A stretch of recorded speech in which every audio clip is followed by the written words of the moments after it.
Hi guys, welcome to another episode of Food Beyond Its Nutrition. Well guys, today I have a sashimi style poke.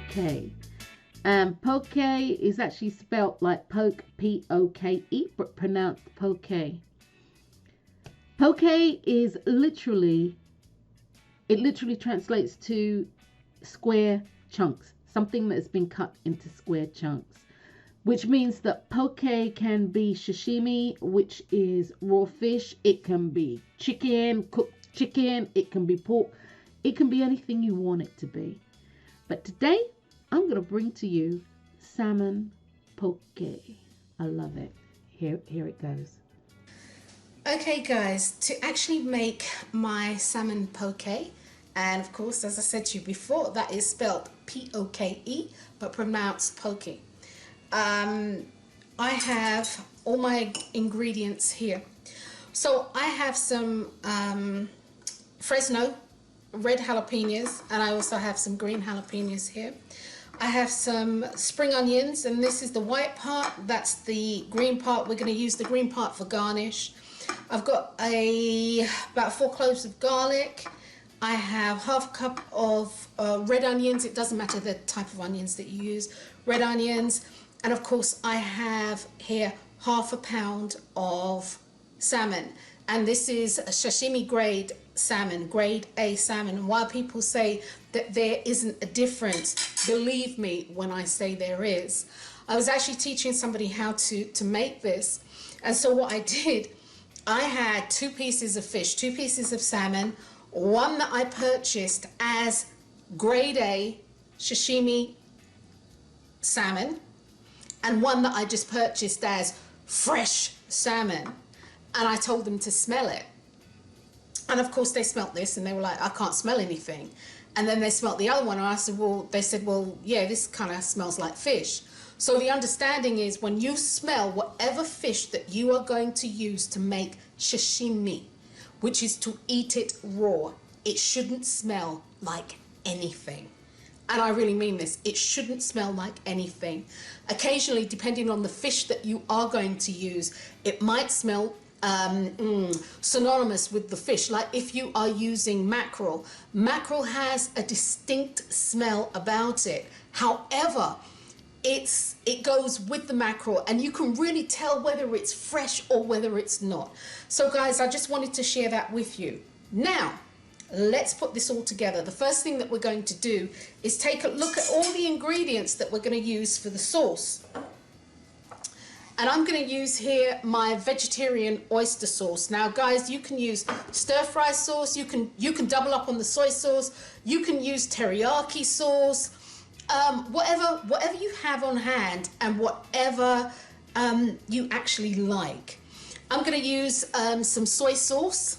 Okay, and that's low sodium soy sauce. I'm going to use some sesame oil, some rice syrup. You can actually trade that out for honey. I'm going to use some chili oil and mirin. Okay, now mirin, hopefully I'm saying it right. Yeah, mirin is it's a rice wine.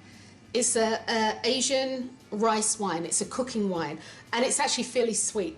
So I'm going to be using that also. I have some white sesame seeds. You can use black if you have them, and those are toasted. And I didn't put this in a container, but I have the zest of a lime in my microplane. So guys, let's actually put the sauce together. 1 tablespoon of sesame oil. Okay, so I have 1 teaspoon of rice syrup. I need half a tablespoon or 2 teaspoons of soy sauce. It's about half.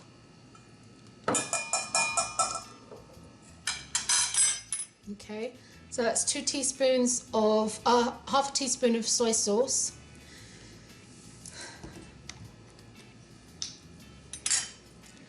I need 2 tablespoons of the oyster sauce dressing, of the oyster sauce. So 2 tablespoons of the oyster sauce. Because again, guys, I'm only making half of the mixture. I'm only doing half. I need half a tablespoon of chili oil.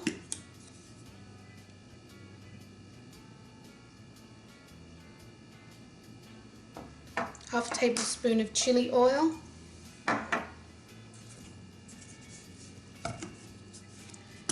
And 2 teaspoons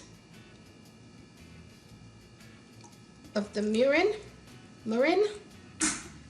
the rice vinegar. And guys, I think that's a wrap. I have everything that I need at the moment to begin whisking this up. But what I am going to do is add the garlic. I'm going to add the garlic to this before I whisk. All right. The zest. And really it should have been half the zest of a lime, but I just used the whole thing. And I'm going to give this a nice whisk. And it's a fairly thick dressing, but don't let that worry ya.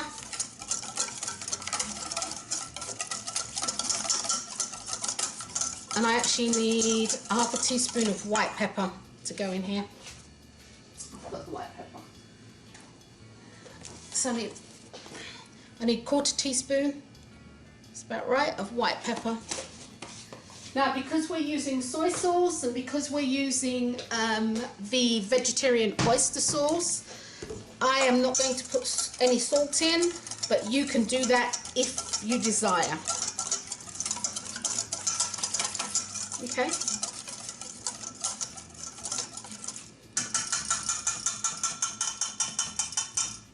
Right. I'm going to add to this the peppers and the green onions, or the bottoms, the whites of the green onions. Oh, and the onions, while I'm playing around here.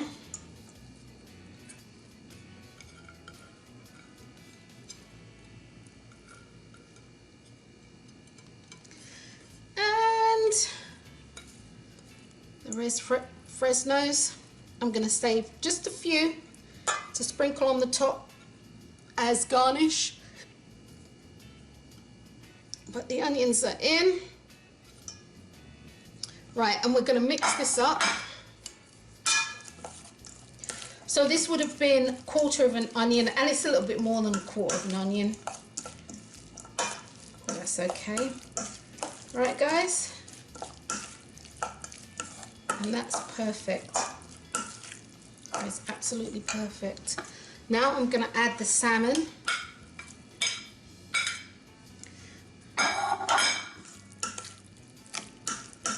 Going to add the salmon and give this a really good mix.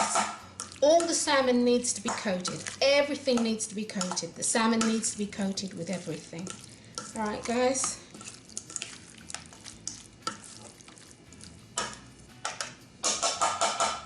And if you like this to have more sauce, you just use more of the ingredients. You know, one and a half times the ingredients. If you like to have sauce on yours, but that should do it. And guys, I'm now going to put this in the refrigerator for approximately 2 hours, so that all the flavors can marry together. And so when I take it out, I will show you what I do, because I'm going to use the spring onions and the cilantro and the sesame seeds, about half a teaspoon of sesame seeds to garnish it. So that's it for now, guys. It smells absolutely delicious. You can make a different, you can add ginger to this, like fresh ginger if you want. You use the microplane because it needs to be really fine. So you could add fresh ginger to this. You could add whatever you want. This is your world. Okay, this is your world. Okay, I've covered it in cling film, and we're going to put it in the refrigerator for about 2 hours. And one of the things that I didn't say was the bowl was actually cold. I'd pop the bowl into the refrigerator for, a couple of minutes before starting. When you're actually working with fish, it's really important that it remains cold, that everything you do remains cold. Okay guys, I've removed the poke from the refrigerator and I'm going to start by adding, a sprinkle of the cilantro. I'm also going to add the spring onions, and I actually cut up some more red pepper, some more of the Fresno pepper, and I'm cut up some rounds, and I'm going to add those for a pop of color. I know it needs a pop of color. We actually eat with our eyes. Guys, this smells absolutely amazing. Okay guys, I am actually adding some sesame seeds here. And the sesame seeds, they actually do add some flavor, of course, and a little bit of texture. You can actually store your poke in the refrigerator covered. If you don't use it all on the same day, you can stir fry this the next day. I'm going to serve this over rice, and instead of doing this in a bowl, I have a poke platter, and on that platter, of course, I have my salmon, I have crawfish, and I have tuna. Tuna, ahi tuna. And so guys, I'm going to show you how to create those other two pokes that I have. But for today, it's all about the salmon. Be sure to like, subscribe, and hit that notification bell, and you will be notified every time I upload a new video. So guys, bon appetit. I'm going to eat.